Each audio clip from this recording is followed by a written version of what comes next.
October 1st, 2008, 31-year-old Haroon Khan left his family home to go meet with potential buyers for his 2006 Mitsubishi Lancer Evolution after he posted an ad on Craigslist. He told his family that he would be back home soon so they could celebrate Eid together. He met up with the 20-year-old Travis Zolik for a test drive, during which Travis pulled a gun on Khan, drove him to a wooded area, and stabbed him to death. After dumping the body, he hid Khan's car in a storage shed. His girlfriend Tammy LaFave was following in a separate car, alone, but with a cell phone. During Tammy's trial, prosecutors would say that even though Tammy was not part of the kidnapping or murder, there were also things she failed to do as well. Things such as calling the police, or her mother, or her friends. At one point during the kidnapping, she spoke to her mother on the phone and never mentioned it. Rather, she went shopping with her boyfriend and his mother after the murder, with her reasonings for her actions being that she was scared her boyfriend would break up with her if she didn't go along with the plan. At sentencing, Judge Ashley told LaFave, quote, "You were callously indifferent to what happened. There were many opportunities to exercise reasonable judgment. You did nothing. You did nothing knowing what was going to happen," end quote. Prior to this, the only trouble Tammy had ever been in was a citation for not wearing a seatbelt, but Judge Ashley didn't seem to care and ordered her to serve 20 to 25 years behind bars. And her boyfriend, Travis, the one that got her into this mess to begin with, he would commit suicide before police were able to catch up with him. At sentencing, Khan's brother spoke, saying, quote, "He had a heart of gold, and he found room for everyone in it. By God, he would have given the car to you if he had been asked for it," end quote.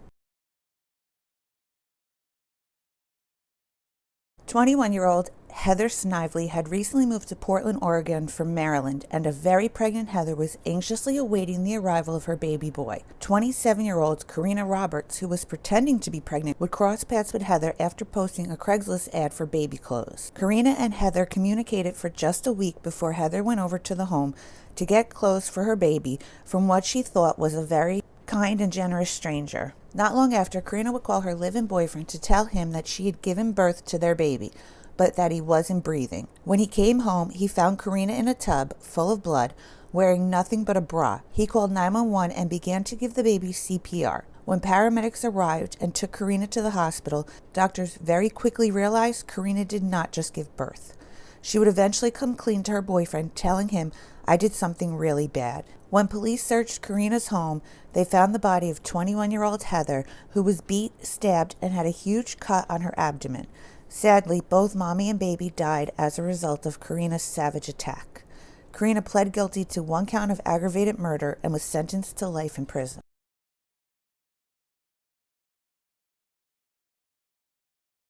21-year-old Tiara Pool from Jacksonville, Florida, posted a Craigslist ad for some company while her husband was deployed at sea. 23-year-old David Kelsey Spar from Waynesville, Georgia, answered her ad, and the two planned a meeting. David would meet Tiara at her apartment while her children were out of town with their grandparents, and the two would have sex.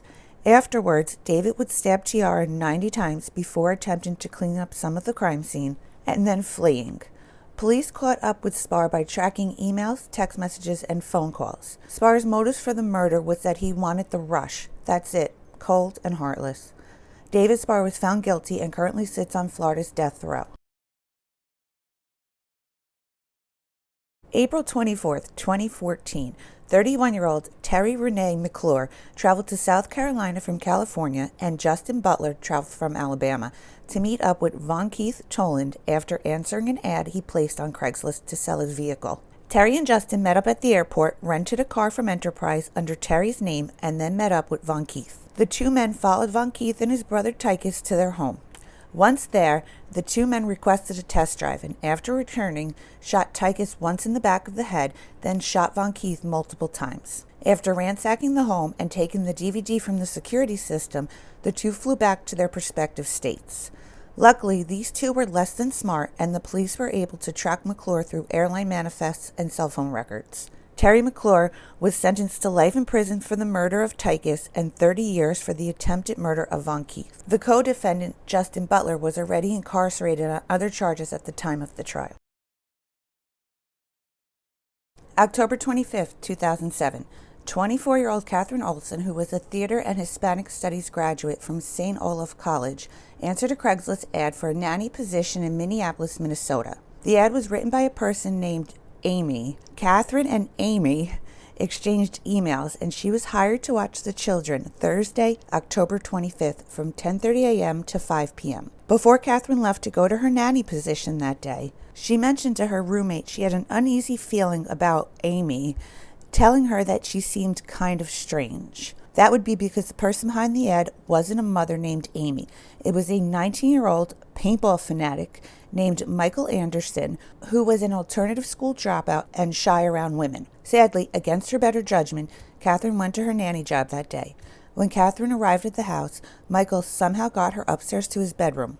Once there, he shot Catherine in the head with a .357 handgun. He then dragged her body downstairs and tied her ankles with red twine. He put her body in the trunk of her car, drove it to Burnsville Nature Preserve, and abandoned it there. At trial, the defense argued that the shooting was an accident, but the court wasn't buying it, obviously. So on April 1st, 2009, Michael Anderson was found guilty of first-degree murder and sentenced to life in prison. At sentencing, Judge Mary Thiessen said to him, quote, "Why did you do this? You are the only one who knows, and I won't pretend to understand it. You have shown no remorse, and I have no empathy for you. You are a coward who shot Olson, who I believe was running for her life." End quote. The judge then ordered Anderson to pay a restitution of $6,500 from his prison wages to reimburse Olson's family for her funeral expenses. Catherine's sister, Sarah Richer, said at sentencing in her victim impact statement, quote, "I'm haunted by Anderson's face, by Catherine's screams, the gun, her body in the trunk, and now the real bloody images of my sister. When will I sleep again?" End quote. It was zany, quirky, brilliant, funny, maddening, a total chaotic mess. You could follow her track through the house by this exuberant mess that she left behind. And she was just so funny. September 21st, 2014. 36-year-old Manuel Hakeemian would cross paths with Chad Marshall after he posted a Craigslist ad for some mail company and sex. Once Chad arrived at Manuel's home in Norristown, Pennsylvania, he slashed Manuel's throat, killing him, then left with his car and bank cards that he would use across at least 5 states. September 24th, Marshall would be spotted by Bowling Green, Kentucky police. He would crash Manuel's car, trying to evade police, and then escape on foot. At the crash scene, police found a bloody knife and receipts from purchases made with Manuel's bank card. Days later, Chad would turn himself in on different charges to police in Benson, North Carolina for the sexual assault of a child. In May of 2015, Chad was sentenced to 40 to 80 years in prison after pleading guilty to first-degree murder, robbery, and burglary in the Craigslist killing. In January of 2019, Chad was sentenced to another 40 to 80 years in prison for the 2012 sexual assault of a 6-year-old little girl. Ugh.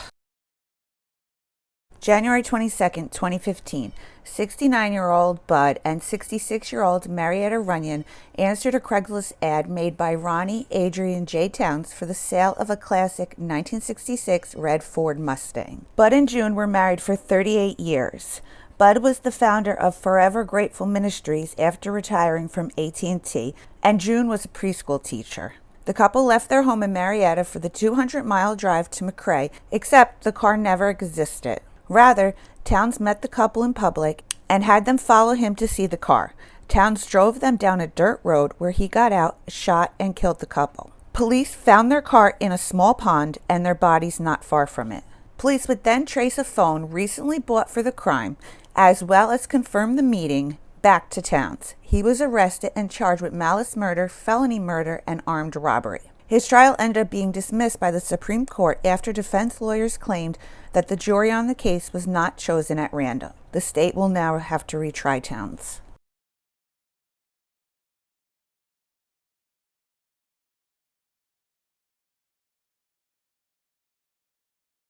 October 24th, 2012, 37-year-old Jade Douglas Harris went to U.S. Fire Protection in Downey in response to a Craigslist ad for a 2010 Chevrolet Camaro. Once there, he shot 3 people, killing 2, 26-year-old Jasimar Rojas and 35-year-old Irene Cardenas. He then forced 34-year-old Susanna Ruelas to drive him and her son to a nearby home where the Camaro was parked.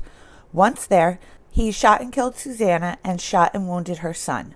Harris was paroled from jail 3 months before the murders, after being convicted in 2005 for robbery and attempted robbery. He was caught the day after the killings, with prosecutors saying the only motive for the killings being that he didn't want to pay for the car.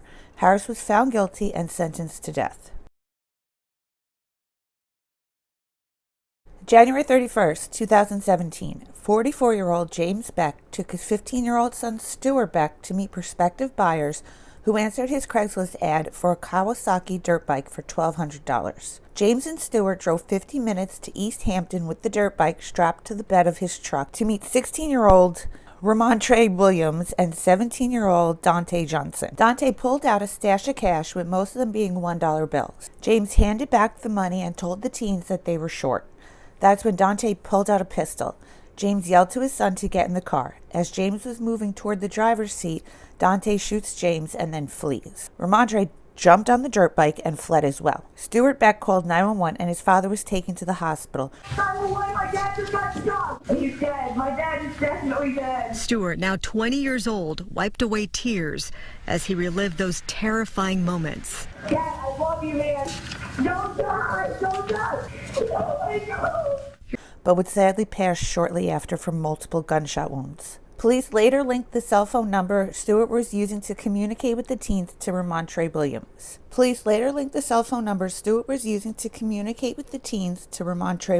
Stuart would confirm that Ramondre was the person that stole the bike. He would identify Dante Johnson as the shooter. Williams pled guilty to his role in the crime and was sentenced to 12 years in prison after agreeing to testify against Johnson.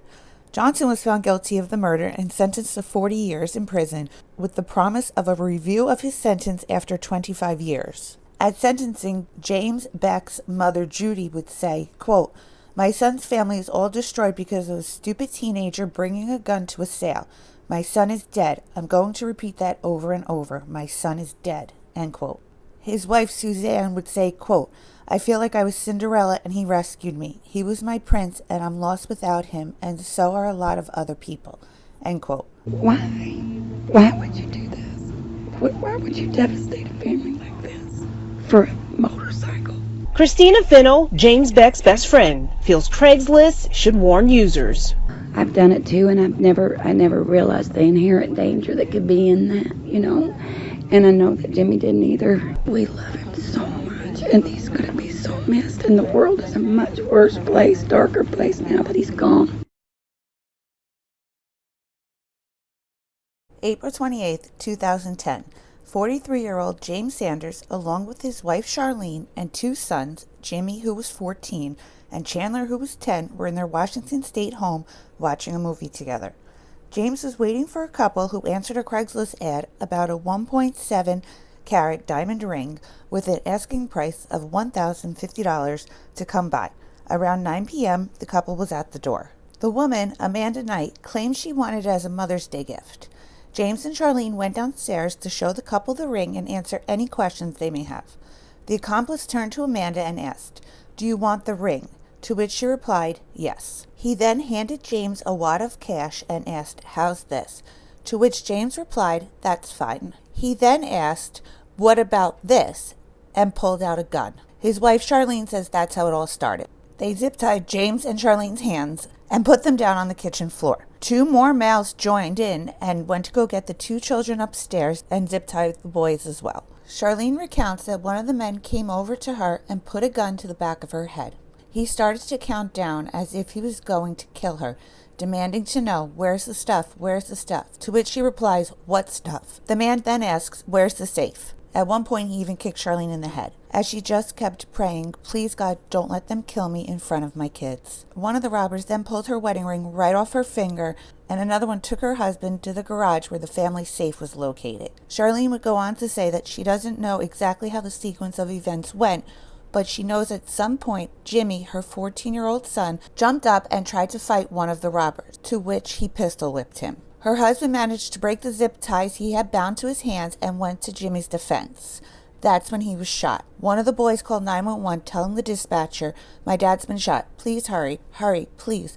We don't know if they're going to come back." Charlene cradled her 43-year-old husband in her arms. She would say that she just kept saying, "Honey, stay with me. Stay with us. Stay with us. Don't go. Don't go." She said that she believed he was in shock, and that's why he was white. But he wasn't in shock. He was dead. The 4 suspects, Kiyoshi Higashi, age 22, Joshua Reese, age 20, Amanda Knight, age 21, and Claiborne Barnyard, age 23, were arrested and held on $2 million bails.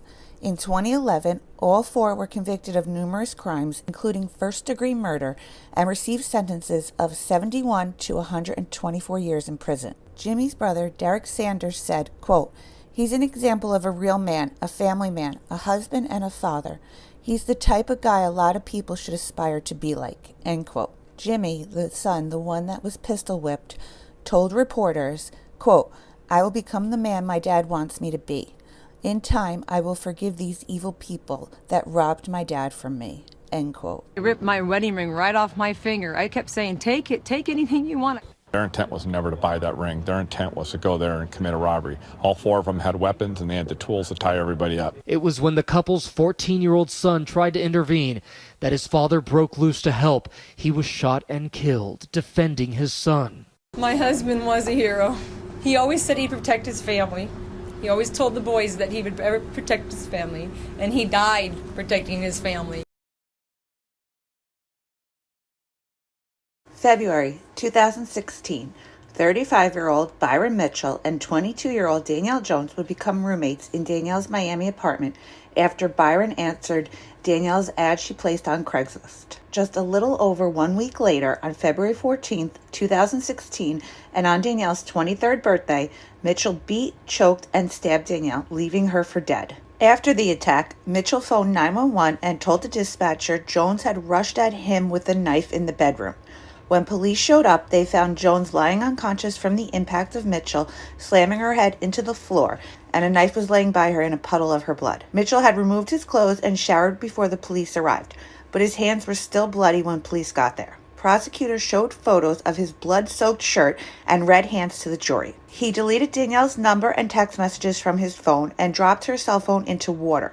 Despite his effort to cover up his digital trail, investigators were able to find text messages to Mitchell's sister asking for advice about possibly dating Danielle. Police also discovered disturbing Google searches, including a 7-hour hunt for nude photos of Danielle that didn't even exist. Byron Mitchell also sought out to find a common date rape drug and over-the-counter sleep aid melatonin. Danielle Jones would end up in a coma for 24 days with a cracked skull, broken teeth, and a purple, bloody, and swollen face. Danielle was left with brain damage and still struggles to this day with activities she used to excel at prior to the attack. Byron Mitchell claimed he attacked Danielle in self-defense after she came after him with a knife.